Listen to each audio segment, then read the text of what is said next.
Hey everybody, welcome to Hear Us Out. I'm Patrick. And I'm Paul. How's it going?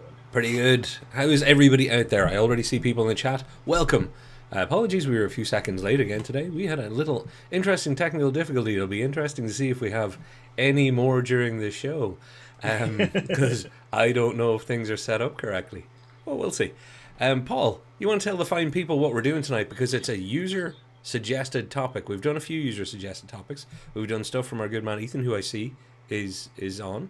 Yeah, This is from Irish Bauer, one of our yeah. long-time commenters. So, Paul, give us the gist. What are we talking Okay. about?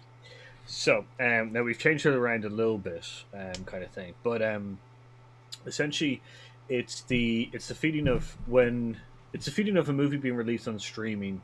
Does that kind of take away from it? Is it less kind of impactful? Is there more assumptions of it being bad or anything like that? Even though it is a traditional blockbuster kind of like Hollywood film, kind of thing. So like the idea is it the feeling of direct to video or direct to DVD?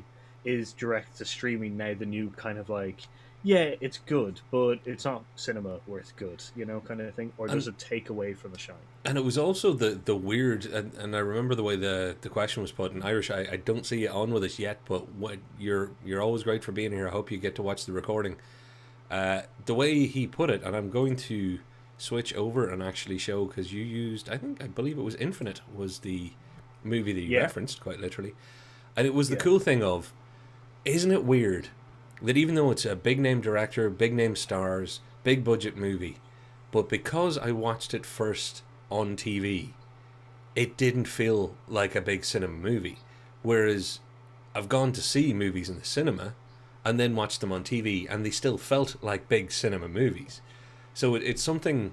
Is there something that we have an inbuilt almost prejudice is too strong a word, but do we have an inbuilt reaction to if this came free via my streaming service or as part of my package or wherever?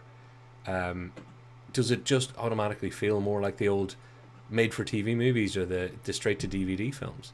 Are our yeah. brains tricking us into that a little bit? And when it comes to Infinite, Paul, I haven't watched it. I don't have Paramount Plus or whatever its uh, English, Irish kind of European equivalent is. Yeah, no, I don't have it either. But the other parts of that also was Irish Barrow was saying that even if you've missed a film in the cinema Hmm. and he watches it at home, like even so he hasn't actually got to see it at the cinema, but he knows it's been in the cinema, it still feels like a blockbuster film kind of thing, even watching it on a small screen. So that kind of made, yeah, it's interesting. Kind of, is there an assumption, as you said, is there some kind of prerequisite to us for watching something on streaming? Which is possibly the new straight to DVD or straight to video kind of thing. So it's interesting. And Um, I just want to apologise because we had technical difficulties. Paul, I'm only after just realising that really loud noise that I had blocked out was the fan that's right beside me. So sorry for everybody. We started off with sounds of motorcycles from outside because I can't reach the window and close it while we're doing this live. So you'll get to hear outside. Sorry about the fan. Paul, I think we've it's we've great. we've covered what we're talking about as in a theory. Now, when it Yeah, comes to somebody like Mark Wahlberg, he's done all manner of movies, but in general, he doesn't. He's not known particularly as Mr. Arthouse. He would be known mm, as somebody who's going to be in films of a certain size, not necessarily blockbusters, but let's just say cinema type films. yeah. They mightn't be high cinema. Sometimes they are. Um, what was the M Night Shyamalan one where he ended up talking to the bush? The The Happening. happening. Yeah, uh, Yeah, that's high cinema in a different way. You want to be real high to get that. Um, he is a great example. It's Chiwetel Ejiofor. Like you've got big name, serious actors in this Infinite movie, and I'll be honest with you, I had no idea it had come out. It had skipped me by completely. I had to look it up after reading the comment that prompted this video. see that's another danger to this, I guess. The fact that like you can specifically miss things, you know, if when it comes directly on streaming, like out to stream and stuff like that. So I'm interested in that. But yeah, he's done. Yeah, he does. There's a lot of middle of the road stuff. He's been part of some really good stuff like The Departed and a couple of other kind of high budget. He's also like Ted, his comedy kind of grouping and stuff like that, which is really good. kind of thing. But all of them are cinemas. Now he did a film came out on Netflix, which was something Did he do Samson Phoenix. for Hire or Simon and Simon? Samson for Hire. He did. He did the Yes, TV. That was an old TV show. He did that yeah, one for he did. Netflix last year. Yeah, which was really good. Actually, I watched it. It was a very kind of good film. But once again, it's I guess that's where I get the feeling as well because I watched it on stream because it was only released on stream, and when I watched it, I was just like, yeah, it's a good film, Yeah, but it felt fine I because you mean, got it on streaming. You would have been kind of miffed if you'd gone to the cinema and paid the money. yeah, that kind of thing. And like this isn't even a tie over. This is a tie over even from like Annihilation, the Natalie Portman film. Is that Yeah, important? it was Yeah, Natalie Portman.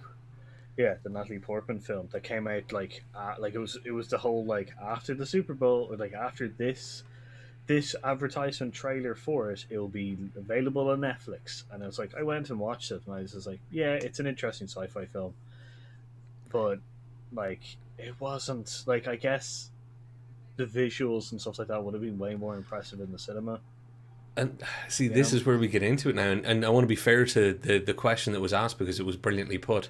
We've got to also point out that we're not just talking about films that are made for streaming that are not great. This is about literally blockbusters, cinema films that for some reason, if you get it in a straight to streaming way, which thanks to things like COVID, we've got a lot more of things that were supposed to go to the cinema. Annihilation is one of those weird ones because I know it had a troubled road to release because it was originally going to be a cinema release.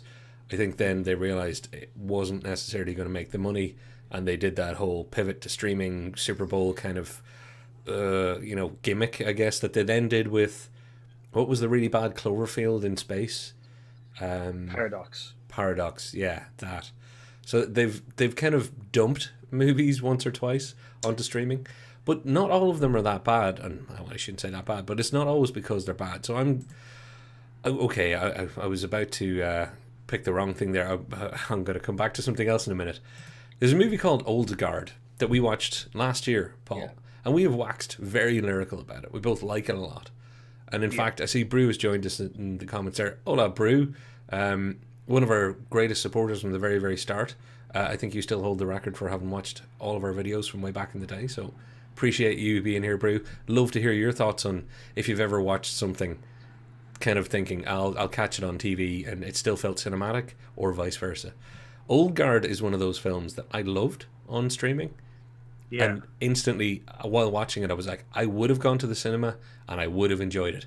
It yeah, is the perfect example of it felt like a cinema film even though it was direct to streaming.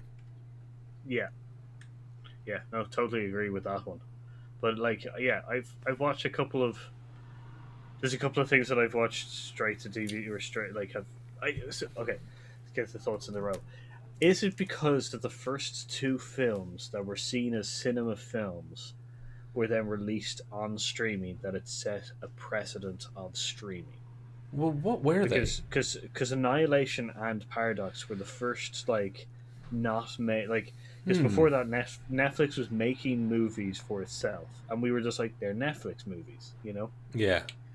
and kind of thing. And some of them were great and some of them were bad. And like you would have definitely gone. I would have liked to see some of those in the cinema, and I would have like I'm really thankful I didn't see that in the cinema. Hmm. But Annihilation and Cloverfield Paradox were originally made for cinema releases, but then pivoted to the streaming thing.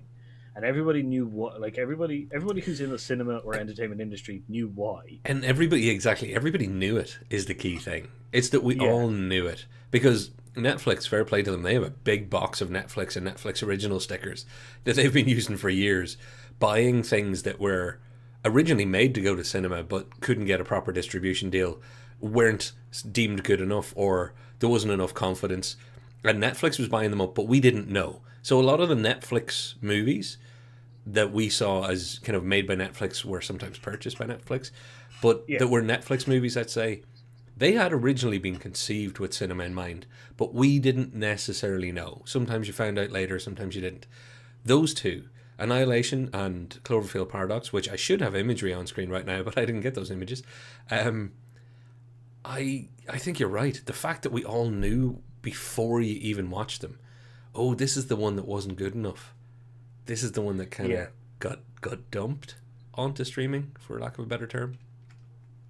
yeah, which worries me because Chris Pratt's Tomorrow War Tomorrow War, yeah, has come out on Amazon Prime, and it I'm has. really worried about that because it seems like okay, it seems like a stupid concept. I'll be honest with I you, mean, I can't bring myself to watch it because the trailer makes it look so dumb and rubbish that I'm like, unless you come to me and say, watch this, it's brilliant, I will see that's probably never see it.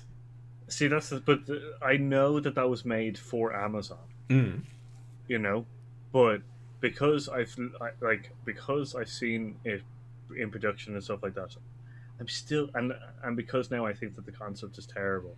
I'm just like it's not going to be great. It's Mm. on streaming. It's not released. Like even though I know in the back of my head that it was specifically like commissioned by Amazon, like I'm just like I automatically am entering the sitting room area with pre assumptions of how bad it's going to be. You know, Well, whereas yeah, go for it. like Netflix seems to be the only place right now where I don't have those assumptions. Because Ah. Six Underground You see, I was was just about to pivot to that. Yeah. Six was Underground, a up on screen. was a yeah was a terrible film. Oh, truly But bad. when I was going in to watch it, there was no assumptions about how bad this film was. It was just, oh, this is going to be an action film with Ryan Reynolds, Hmm. so I'm probably going to enjoy it. And but there was no kind of once again there was no preconceptions of it just being straight to cinema bad film or straight to streaming bad film. And then I watched it and I'm like, oh, terrible.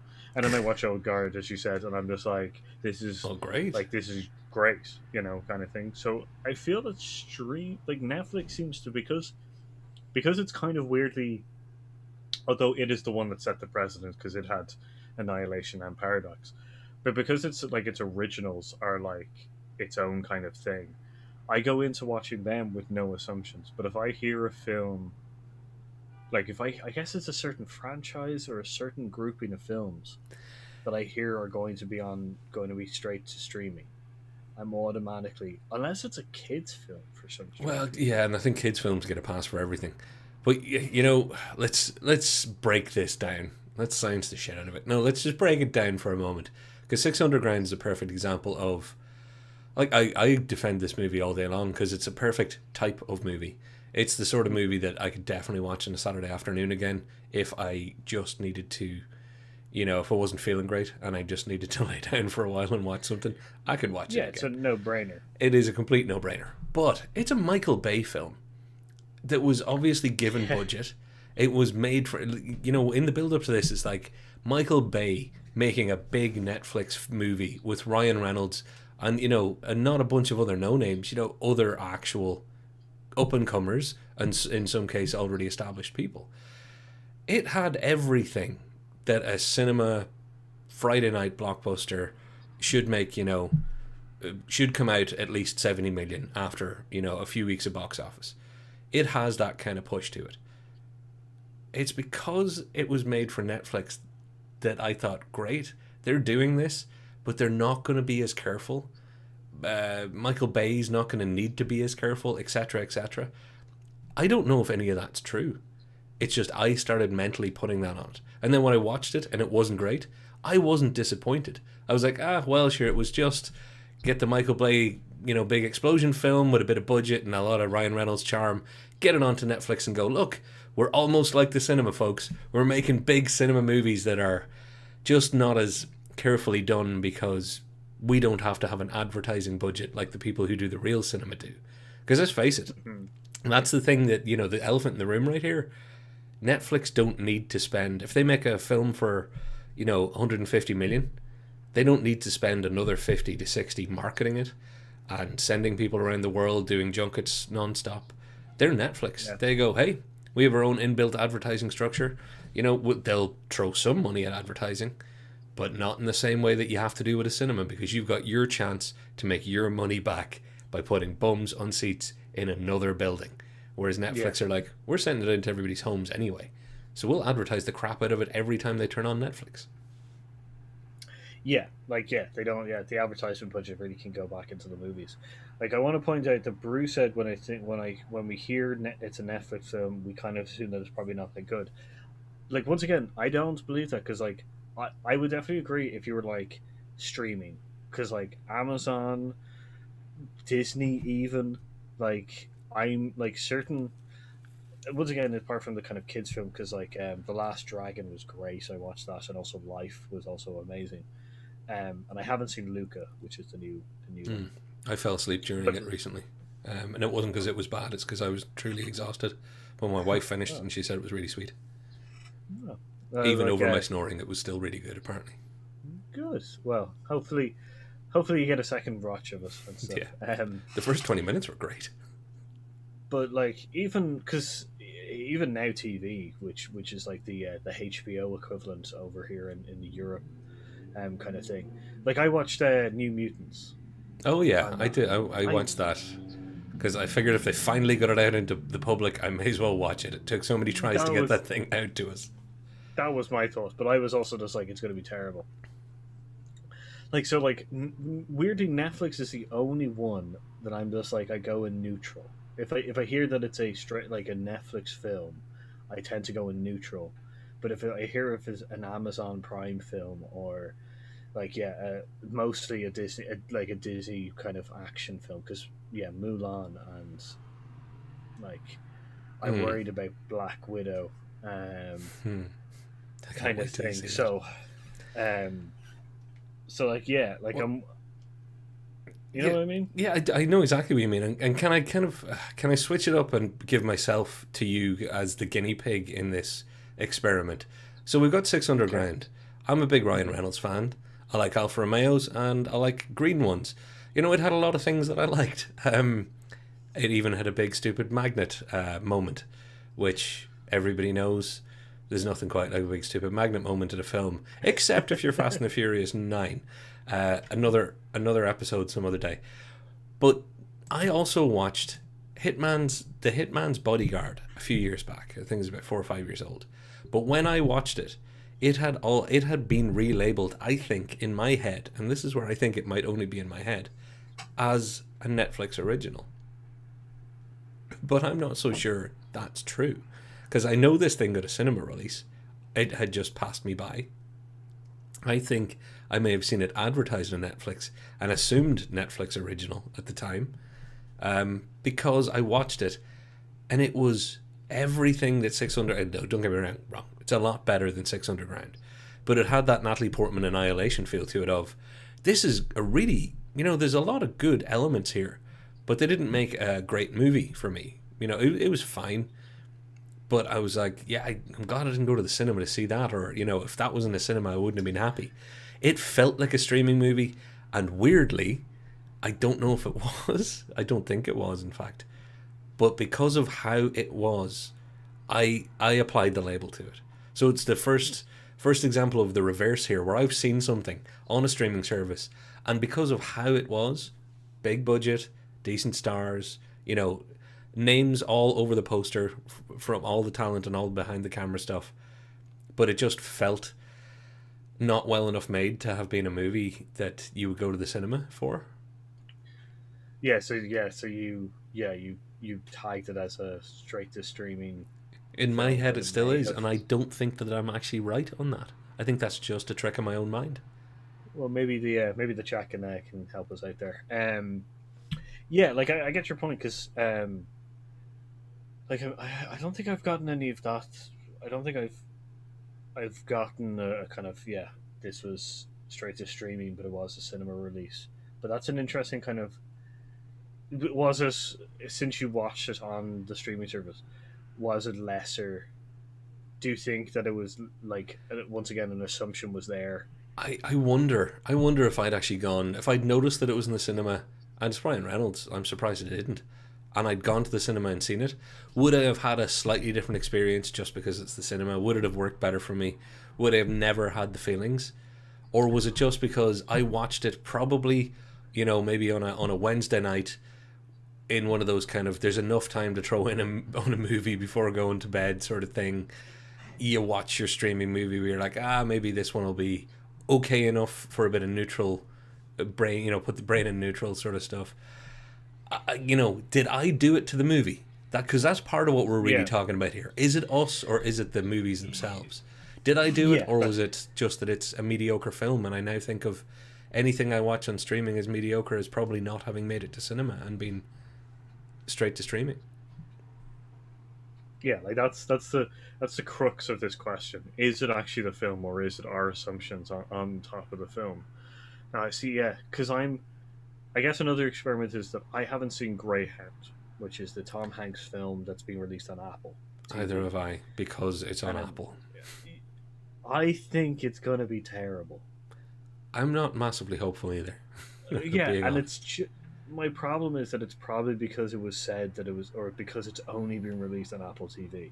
Mm, You know, yeah, and that's like and it we're can't. both we're both smart enough to know, and smart enough in a relative sense, but we're both smart enough to know that that's silly. That it Yeah, doesn't. Quality is not a direct. Does not have a direct dependency on where something is bought and then shown. So if Apple bought Greyhound versus Netflix buying Greyhound versus Lionsgate or somebody who bought it and put it out in cinemas, why do we do that then, Paul? What the hell is wrong with us that we have that in us? I guess it's just because we don't get to see the inner workings of things. I guess Mm. there's a lot of that. Because like for all we know is like yeah, I get not no sorry not that. I think it's just on the surface assumptions, because as you said, deeper we know the fact that like Apple TV just bought the distribution rights in all regions. Or the exclusive rights for Greyhound, and they probably paid quite a bit for it because it's a Tom Hanks film, Mm-hmm. and it's a Tom Hanks World War II film, and we know that he's good at those. Yeah. Tom Hanks on the But water works out well. He's done it a few times.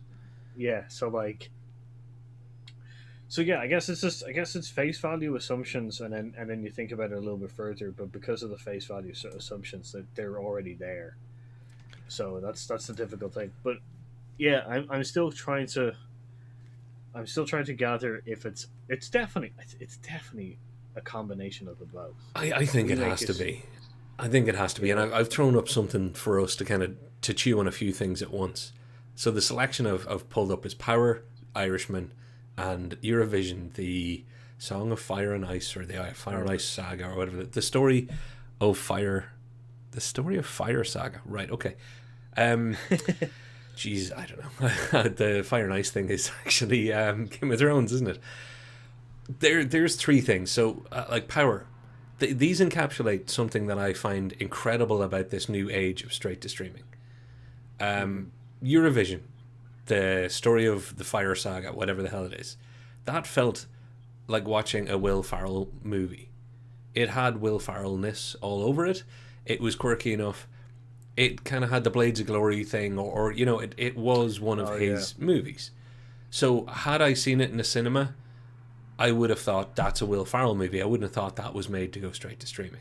When I Hmm. watched it on Netflix, I didn't watch it going, well, I can see where they cut the corners and it's gone straight to streaming. It felt like it could have been a cinema movie, could have been whatever. Because of the style of movie it is, I couldn't judge it on where I was seeing it. Because it's Hmm. so overwhelmed by its genre, its style, its theme, and its main actor, I guess. I can hear your lovely dog. Yeah, That's cool. yeah. New dog. Yay. So yeah, like Will Ferrell movie like that, and this is not picking on him because I really like his movies. Hmm. There's no streaming stank for me there at all, and there never will be. Just because there are certain genre of movies or there's certain types of movies made by certain types of people, that it'll never make a difference to me if it was cinema, streaming, straight to DVD, whatever. Because that's a Will Ferrell movie. Yeah. I call it a Will Ferrell movie. That's the genre it's actually in. Yeah, like I get you that it's become it doesn't feel any different. It does feel like if you didn't catch it in the cinema and stuff like that, it would still be a Will Ferrell movie and stuff like that, which is a good sign in the sense that it was created at the same level as the rest, kind Yeah. of thing. And it's weird that kind of transitioning into then the other thing that's very prevalent for me in all these, it's the big name directors like Scorsese doing The Irishman Yeah. and doing The Irishman for Netflix because they were going to let him do it his way and give him the money to use the cast he wanted, do the de-aging, make it as long as he wanted to make it. He's Zack Snyder before Zack Snyder. Give me the Scorsese cut, damn it. Hey. Yeah. It's another 3 hours. Exactly. But did that feel any less a Scorsese movie because I watched it on streaming? No. But having said that, did Goodfellas or Casino feel any less the Scorsese movies when I saw them on VHS? It would have been at the time after seeing them in the cinema. No. Because again, it's not a Will Ferrell movie, but it is a Scorsese movie. So again, it's when things are in a certain, I don't know if style is the right word, but they have their own overriding element, and in this case, it's the Scorsese-ness of it all. Funny enough, that's the one film I disagree on, because when I went to see it, like from cinema or from streaming, knowing that it was a Scorsese film, it felt like it was. Now I don't know if this is a personal thing as well, because Scorsese like slags streaming and now did one. Yeah, kind of thing. He slags a lot of things, bless him, and then changes his mind later. It's okay. He's allowed. That's human, kind of thing. It's also good that he grows in the sense that that's true too. But I think The Irishman actually lost a lot of its shine because even though it was on Netflix, I think it lost a lot of shine because it was on a streaming service, and it's like. And I don't think this is before I went to see it, and I got to see it before I got to see it on release. Yeah. So like before people started, not on release, but like a fair amount of few days beforehand, so I didn't get caught up in the kind of whole like it's not great, kind of like hoo-ha. So but I went in with assumptions, and I know I did. Which is, I think it's fair enough. And funny for me, because Bruce asked the question, would Scorsese have made The Irishman 4 hours long if he knew it was going to be a cinema release? The answer is no.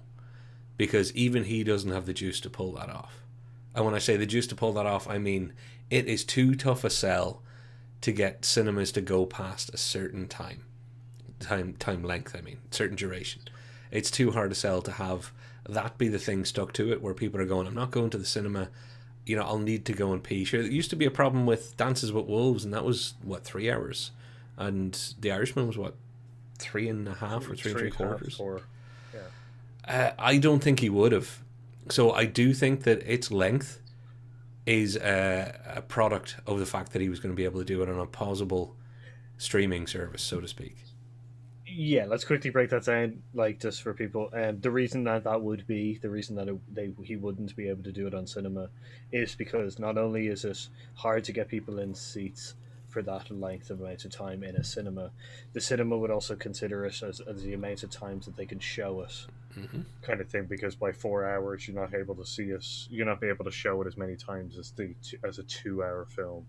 Kind of thing. Messes up their evening night schedule too. You can't have a 6 o'clock and a 9 o'clock showing. Yeah, you have to break it out a little bit further than it needs. And the reason is because the other reason for that is because when it gets into that, because we talked about this before, once it passes the 2-week mark, the percentage of ticket sales goes more to the cinema again than it does to the distribution rights. So. Like if they can't show it as many times and they're still having you pay for it at the regular ticket prices, then they're going to lose out money. They don't really care at the first 2 weeks, I guess, but they care more on the weeks after and stuff like that. So yeah, it'd be a tough sell unless it's one of those films where like it's an event film, like Avatar or something like that, where they can sell it within the IMAX theater as well, which they can then get you more money and stuff like that. Well, it's very much they know how they're going to have to market it and what that's going to mean, because there have been 4-hour films and longer that have gone into cinema release. So before anybody in the comments points that out, the difference is they won't have been Scorsese movies that have De Niro and Joe Pesci and Pacino and everybody coming back together again. Because the marketing that they were going to have to do for this movie was always going to be to get a wide enough mainstream audience to come to it, because that's who it's aimed at. Whereas, you can have 4.5-hour epics playing in art house cinema, once a day, that will work fine for that business model. It'll work fine in screen 9 or screen 10 in a multiplex. This is always going to be a screen 1 film because it's got Martin Scorsese's name on it and because of the cast that it had. And screen 1 is a big proposition when it comes to the financials because it's the one with all the seats, it's the one with all the chance to get your revenue and get your money in. And like Paul says, they've got to be able to get their payback on it. They don't want to put themselves in a more difficult situation unnecessarily. Now, Brew did come back and say he knew people might watch it over 2 nights. I think so, plus the fact, nobody else but somebody like Netflix was going to put up the money. Netflix at the time were coming off the back of, the Oscars, Netflix, kind of will they, won't they ever, Roma, all that good stuff. In that kind of the last 3 or 4 years, Netflix has been in that, are we really a proper studio? Should we be respected in certain ways? So they were going to do something like this. He was going to use them to do something that he wanted to do. That all works out great. But my point being, and the reason it's being talked about here at all, is because it felt like a Scorsese movie. I have problems with The Irishman. I think it was too long. I don't think it suited being as long as it was, and I think streaming's to blame for that part. But did it feel any less a Scorsese movie because it wasn't in the cinema? For me, no. For the same way, like I say, for the same way that I've watched Goodfellas 100 and something odd times, I'd say, and only one of those was ever in a cinema. Yeah. No, I get your. Yeah. Whereas it felt that it. Yeah, sorry, go on. No, whereas for me, it did feel a little bit.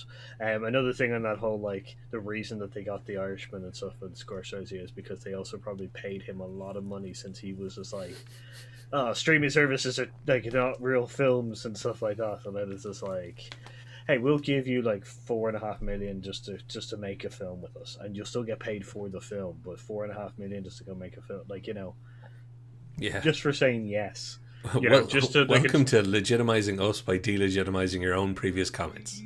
Pretty much, because then you get the whole two thing where it's just he's making a film for Netflix, and he also said he'd probably never make a film for Netflix, so you get the double kind of advertising. Yeah. But I get your point in the sense Eurovision felt like a Will Ferrell film.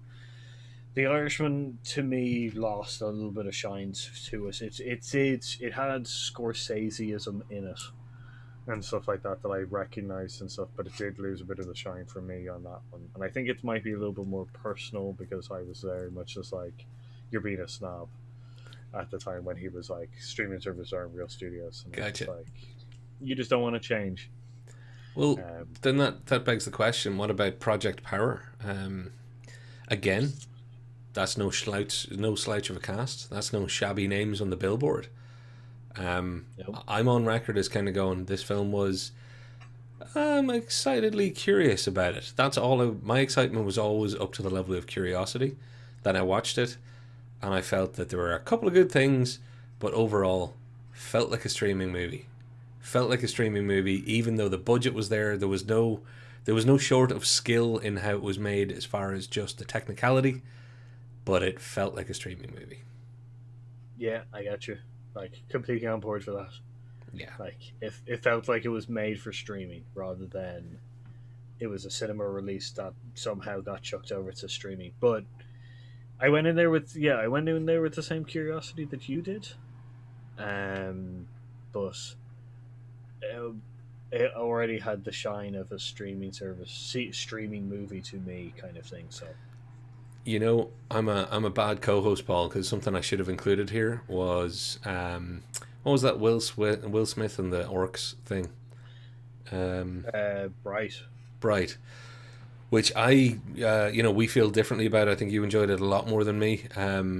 It could only have existed on streaming. If I'd gone to a cinema and seen that, I would have been like, what in the heck? But I think Project Power and things like that, because again, it's not about is there no money on screen. Does this look like the old made for TV days where it's you can see where they're cutting the corners, the lighting's never as good, even if they do have a named actor, it's one or maybe one and then somebody who's third or fourth billing on a TV show at the time. This Or is different level of stuff. or a stand-in that looks very much like the named actor kind of thing. You Yeah. know, It's I so can imagine the casting thing. I'd like it. Get me a Nicolas Cage type and a Tom Cruise type. They don't mean yeah, get me Nicolas Cage and Tom Cruise. They're like get me an affordable there type.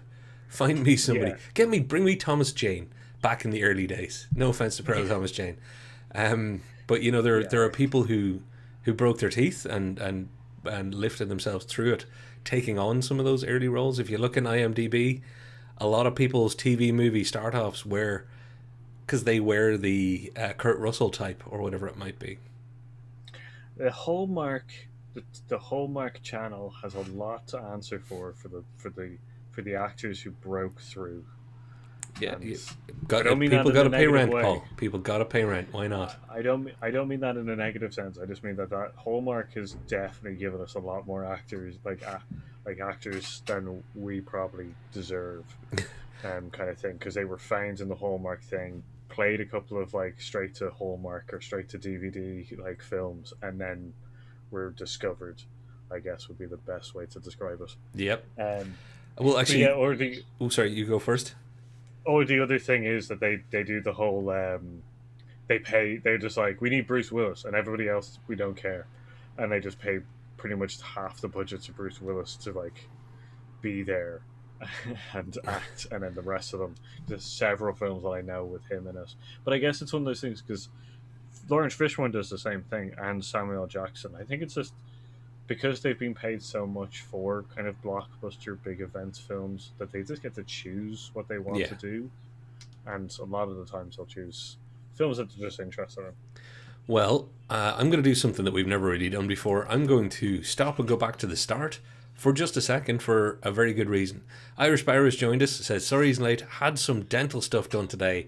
Ouch, I hope you're feeling okay. We've been talking about you, only in a good way, because this was a topic that you suggested. And Infinite was your example. Now, it's funny, you can watch us on the recording on YouTube to hear all the good things we said about you, but I didn't actually think to include Mortal Kombat in the imagery. Mortal Kombat's another one that was straight to streaming, essentially, in the end, wasn't it? Did it have any cinema release at all? I don't think so. Yeah, No. so straight to streaming. Yeah, I would never have gone to the cinema to see it. And I am so glad that it went straight to streaming, because I ended up watching it and kind of going, that's not a great film, but you know what? Somebody made a not too bad Mortal Kombat film. It had kind of weird charm in spots, and I was like, that was kind of fun. So yeah, it didn't feel, to me, I got no feeling of, oh, this isn't a cinema film. I didn't get the straight to streaming feeling, weirdly, that you're mentioning, Irish. So I think it was more as a function of I never would have gone to the cinema to see it. So I was I was just watching something that in my head could be a cinema film, but I would never have gone there anyway. yeah. I get that point in the sense that like, if it's something that you're not really interested in seeing in a cinema, since we have limited, or we would have limited cinema time, does it won't lose the shine, because you, I guess it's, but then again it's back to the pre-assumption of the fact is that it is in the cinema, that it's got to be all right. It's got to be like, if it gets through the first gate of being a cinema release, because Irish Bear said King Kong versus Godzilla. I just saw that though. King Kong versus Godzilla felt like a big blockbuster movie, but my son and I were excited, and a whole day made a whole day out of it basically in your living room. Felt like a theater. I think that's awesome. It's one of those things we talk all the time about. The reason we do this stuff is because cinema in general, movies, all entertainment that's worthwhile, is an emotionally fun game. It's all about having feelings, sharing experiences, experiencing things that maybe you wouldn't otherwise. And I love hearing people having, first time they brought their kid to a cinema, or their own experience of the first time they were brought to a cinema or got to go, and doing things like that. Making your home into the theater for that day and having the big Godzilla King Kong kind of blockbuster night in instead of blockbuster night out. I think that's fabulous. So fair play to you, because that's what we're all here for. And I gotta say, I wish I'd watched it at your house, because I watched Godzilla versus Kong, and all I really wanted was my time back. That was one of those movies where did we really talk about it after the Who Would Win? We never really came back. You've seen it since then, haven't you? No, I haven't. Oh, then I still won't say anything. But it's been stuck on a list, sad because I think I've heard some things about it. I haven't heard anything ruined. Nothing's been ruined for me. But I think it's been stuck on a list because the amount of people who haven't liked it. I'm going to suggest it stays in that list for a little while longer. Well, the thing is, I have some time off coming up, so I might just go through that list of, yeah, it wasn't great, so you should probably go watch it, kind of list. No, yeah, I think you should do what Brew did recently and watch my favourite movie of all time, 12 Angry Men. Just do that. I saw and Brew, that. I'm so proud of you. Thank you. I saw that. I did see that. I welled up. I had full on like lump throat going, yes. Finally, I've got one more person to watch my favourite movie of all time. Which is just to go through it, like we're coming to the conclusion that this kind of like is straight to streaming a sign that the film isn't good. And I think it's a combination of both. I think it is a dumping ground for bad films, but I also think there is an assumption on our side as well. And I think that I would be interested in getting like, I guess I'd be like, I know this is going to age me a little bit, but I guess like people who haven't heard the term direct to DVD or straight or direct to video, like who haven't lived through that, or the TV movie days. Yeah, I wonder what is streaming just a thing for them now? Is like films just going straight to streaming just a thing now that happens, or is it still you know? Yeah, no. Well, I'm throwing up every big director. We talked about Michael Bay doing Six Underground. We talked about Scorsese doing The Irishman. I've just pulled up Snyder doing Army of the Dead. It's one of those things where I think, streaming didn't affect it for me in the end, because I think I have issues. I don't think it was that great a movie. Just calling it as I see it. But I think you're right. I think there's people who have grown up in this age won't necessarily see something like that as, oh, that's a cinema film that, ended up going streaming, or that's a cinema director that's doing something for streaming, which is one of the, whether I like it or not, it's one of the things I think. Like, it is something that I think, and I can't help that. Yeah. Like, wonder what else. Yeah, because I saw Army of the Dead, and it was fun, but there was concepts in it that I wish they explored more, kind of thing. But as you said, when I heard that it was going, I was just like, oh, it's going to be a Netflix film. Like I'm interested in seeing where this goes. Like, as I said, because it's Netflix, I'm neutral most of the time. Yeah. Kind of thing. But because I know that this is also meant to be connected into like Dawn of the Dead and, Land of the Dead and that kind of thing, and Day of the Dead and stuff like that I was just like, this is gonna go wrong. Like, I know the zombie series and stuff like that. So like I was more worried because it was that felt weird, because that was a franchised film going direct to streaming rather than be released in the cinema, whereas Dawn of the Dead, Day of the Dead, and Land of the Dead were all on cinema. Well, I think you've just nailed it for me, because I want to give an answer to the original question that Irish asked. Is it just him, or do we all have that feeling sometimes where like it's all big blockbuster names and cast and budget, but because it was straight to streaming, you kind of feel different, whereas even though you've missed stuff in a cinema and then watched it in streaming and you didn't have that feeling, I think, so answer number one, it's not just you. Absolutely, we all seem to agree that we're experiencing this phenomenon in different ways, but I actually think I've cracked why it is, and you nailed it by just calling out something that you had indicators, you had things related in your head. We've talked about it the whole way through this episode. It's no one thing that we know it's going to streaming. It's various little indicators. In the case of Army of the Dead, you could relate it to, you know, what they were doing with the zombie franchises. For Scorsese, we were talking about, we knew his past for Annihilation and Cloverfield Paradox or whatever it was. Yeah. We knew that they were dumped to streaming, so that helped it. I've pulled up Extraction for one very specific reason. I enjoyed Extraction, but I remember seeing some of the press for Extraction before watching it, and one of the things that gave me the you know, the yips, the heebie-jeebies for, oh, this mightn't be very good, it's going to fail straight to streaming, and I'm going to zoom in for everybody. Is it the? It's produced by the visionary directors of Avengers Yeah. Endgame. When you have to do that, because it was actually directed by this stuntman turned director he's been like, you know, first AD and assistant director and second unit guy on a load of the guys that made Endgame and Community and stuff. Why the hell can't I remember their name right now? The two brothers, the Russos. Nope. Thank you, the Russos. Russos, yep. So he's been working with them, and his name has also escaping me. Starts with a H.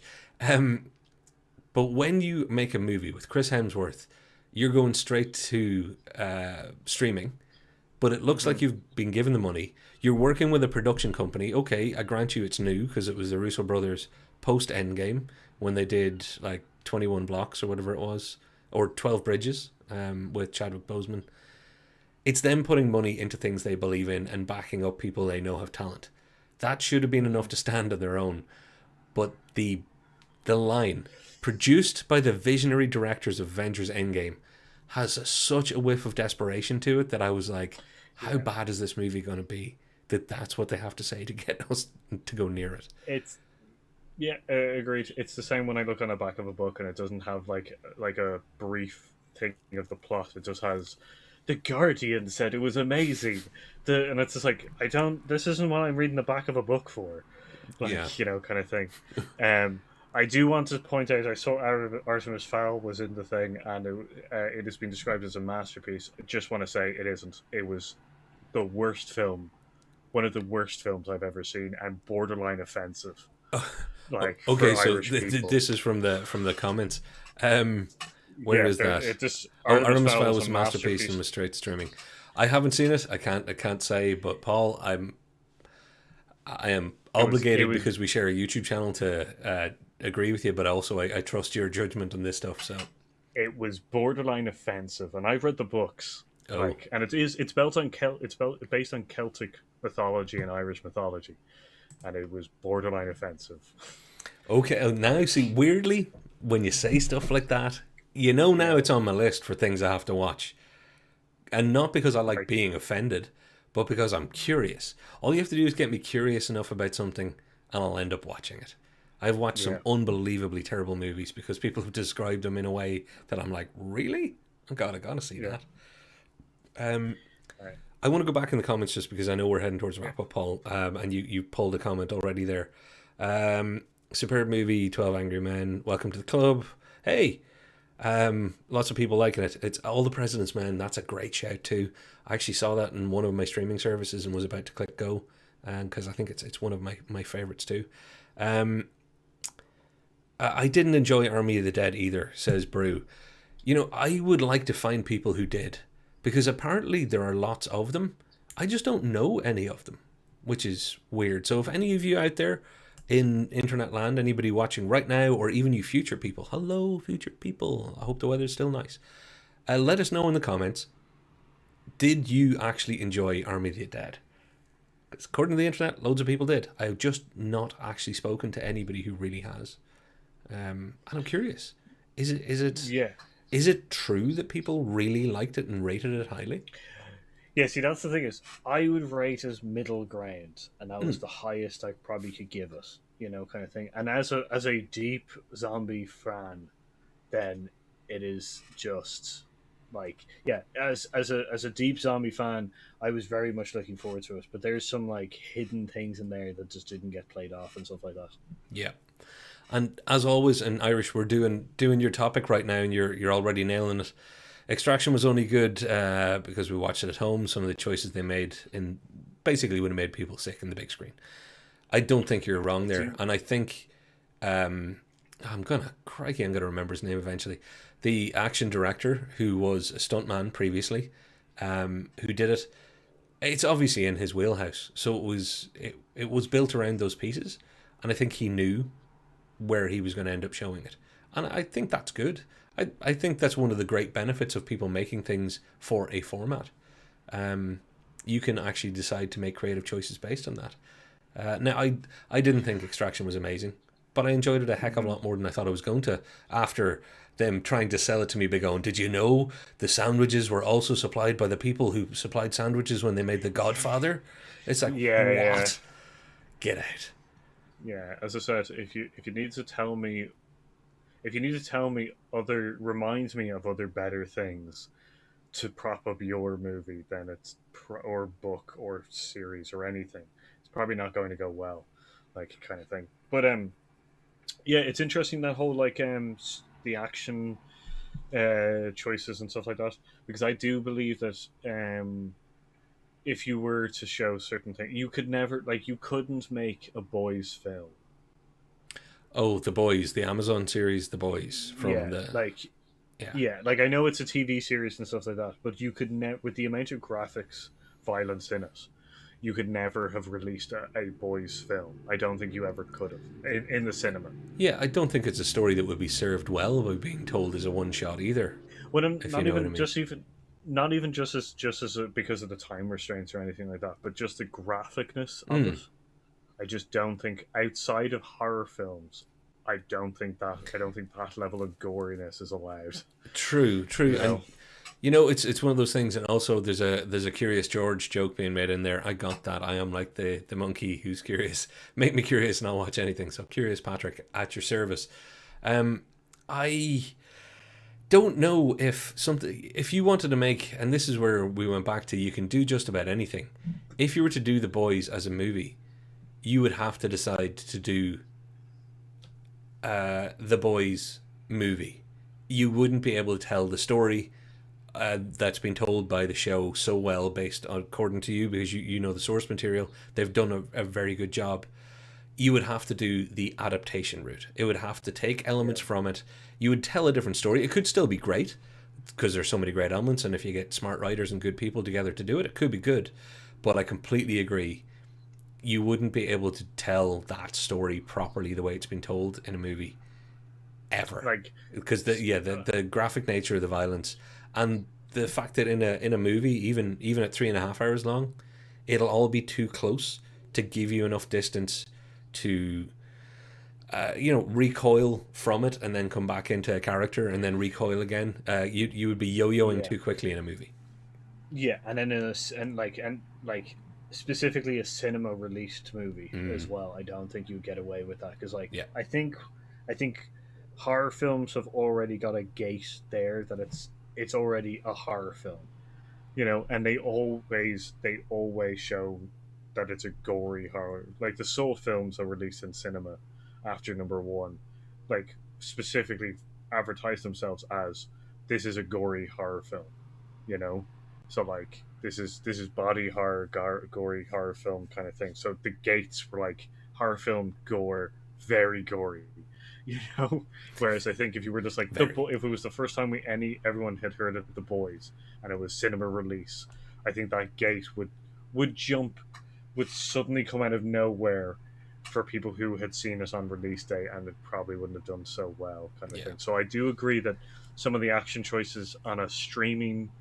to stream kind of movie can be a little bit more relaxed than they would be to a cinema release. That's another so that's an interesting point. Well, I think we've got to do wrap up. We're also getting some breakup and crackle between me and you. I hope it's not going out in the stream. I think it might be on just our connection between us. I would like to do something a little bit different, because let's face it, our streams, we're not getting as many views as our old shorter videos, but what we are getting is engagement from a lot of the same people repeatedly. We've got a really, really real community that's helping us out, and we've done multiple episodes now based purely on viewer suggested topics. And we've taken viewer suggested questions, and I really like it. I love that aspect to all this. So, Ethan, we've covered some stuff based on things you've asked. Irish, we've done some stuff based on you now. Brew, I'm putting the call out to you right in front of everybody on the planet.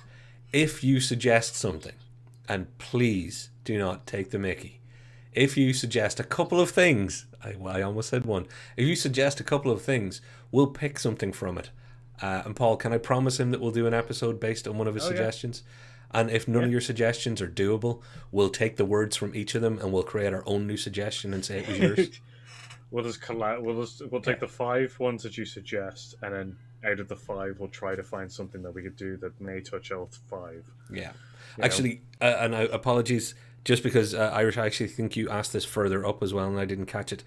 Does paying Disney an extra $30 change how you feel about it? So this is the idea of now there's streaming, there's cinema, but now there's premium VOD. There's get your Black Widow at home for extra money. They did it with Mulan as well, which, by the way, if you've seen that on Disney Plus, good God, I hope you can get your money back if you paid to see it early.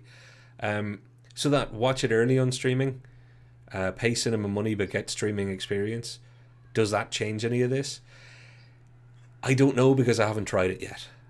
But I would say if I dig into my pocket and give somebody extra money for a movie and it turns out to feel like a streaming movie, I will probably be a little bit miffed.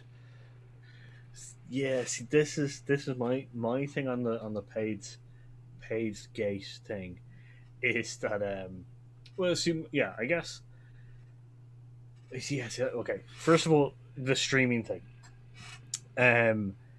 Yeah, it would be terrible, but I don't think that exists when cinema. Like, if you went to see it in a cinema and you paid $30 and it was terrible, you'd be just like, "That's a terrible film," But I think because it's a streaming film, like the feeling that it's a streaming film, I think you're just like, you knew that it was bad and you still put the $30 lock on it, Like, you had to ultimate you had resentment, to is it? Like, you had to want it to be in the cinema to have it in the cinema. Yeah. Like, you don't have to care if it's streaming because you just get the streaming thing. But with the pay thing, I don't feel like it's a cinema thing because, like, pay-per-view was a thing. They're still like renting movies on, like, the Apple TV and also on YouTube and a couple of other places as well. Like, you can rent films online and stuff like that, and that's what it makes me feel more like. It makes me feel like I'm going to. It makes me more feel like I'm going to YouTube and paying to rent a film, rather than actually the cinema experience. Like, I would actually have to have someone set up a booth, take my money, buy the film before I get into the sitting room, to make it feel more like a cinema than me just. I hear you. We are wrapping up before the hour today, though, so we've got 60 seconds to say Brew has given a suggestion. Yes, Brew, we will do that or something like it. Paul, let's discuss afterwards. But I think we can, because I don't think we have. But Kitty Cat, also one of our brilliant, particularly one of the people who adds to the comment sections after. Not always our lifetime, I don't think always suits everybody, which is cool. Thank you very much for your support. Kitty Cat, we've actually used some of your comments and suggestions as part of other topics. That's how much a part of the show you've been. And I think we have already got a video on things we loved as a child, but I can't remember. We did something about our childhood. We had, I think it was cartoons.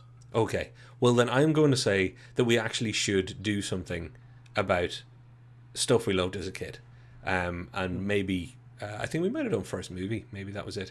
So we'll see. We'll bounce that around. Thank you very much for the suggestion. I can see more suggestions coming in. Paul, will you give us the like, subscribe, share routine for anybody who has stayed with us this long that's never seen us before? And for all of you that need a reminder to hit like, or else no one else will ever see us and join our lovely family, please hit likey. Am I doing that? You just add on to whatever begging I just did if you can. Please like, subscribe, ring that notification bell, share in the comments about your views on whether you get the feeling, is it an assumption? Do you think it's just the streaming movies themselves are just not as good a quality? As we've said, please give us suggestions. We'll probably take on some of them and stuff like that. We are going to start doing, again, we've had a stream of kind of viewer requested stuff, so now we're going to go back to a couple of our ideas and stuff. And also don't forget to follow and go over to our friends over at Homebrew Quest. There will be links in the description. I have added them before. Yay! Good stuff. So, thanks you for watching. Are we? Yeah. No. Yeah? Okay. What I should say is our friends over at Homebrew is not me. It's Paul. If you like what you see over that side of the screen, you can see more of that and more of something that over there contributes to. I can take no credit or blame in case Paul does something terrible over there. That's true. But I can take no credit. Those guys are brilliant, talented D&D and drinks and Irish themed history. It's all very, very cool. If you're into it, get into it. It's not my thing, but these guys are getting me into it just by how good they are at it. So check them out. We should endorse Paul's side hustle because we know this is your main hustle. Come on, main hustle. We should endorse it at the start of the show more often, Paul. So let's move that earlier in our running order. We've gone over the hour, so it doesn't matter. I'm now just going to say I see more comments giving more brilliant ideas. I think we will do them all eventually. And the last shout out to Irish. This was your topic. Thank you for it. I see you paid for Mulan, regretted that, felt better after Black Widow. Paul, let's close the show on whether or not you're going to pay for Black Widow. No. Okay. Then I have been Patrick. And I've been Paul. And we've been Heroeside. Thank you very much. See you later. We'll see you soon, everybody. Thursday. Bye. Next Thursday, 8 p.m. Hey, nice. 8 p.m. GMT +1 apparently because time zones are a pain in the neck. Oh, yeah. 8 p.m. Irish time because I keep getting people correcting me. Bye. Next week. Bye.